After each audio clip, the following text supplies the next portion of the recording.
Ano ang pinakaayaw mo sa isang teacher? Ako muna, yung favoritism. Gets ko naman pag matalino ang bata o kaya mabait din, di ba? Behaved, hindi bully, gusto natin yan. Siyempre. Pero kaya nga tayo teacher, tandaan nyo ang pagiging guro, bokasyon yan. So kailangan tabaan mo ang puso mo, lawakan mo ang puso mo, at tuturuan mo lalo na yung mahina. Ikaw?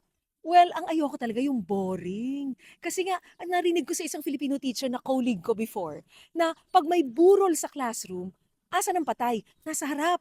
So yung teacher kailangan, ano talaga, mag-gimmick, madaming ginagawa sa classroom para yung activities engaged si student. Kasi kung hindi engaged ang student, talagang bibitaw yan sa atin, hindi na yan makikinig, sign off na yan, wala ka na sa akin, tapos ka na sa akin, ma'am. Diba? So kailangan talaga medyo maka-relate tayo sa students. If we are really thinking of their welfare, gagawa tayo ng activities that are interactive and we will put them in. Kasi sa ngayon, yung center sa student na, hindi na sa'yo.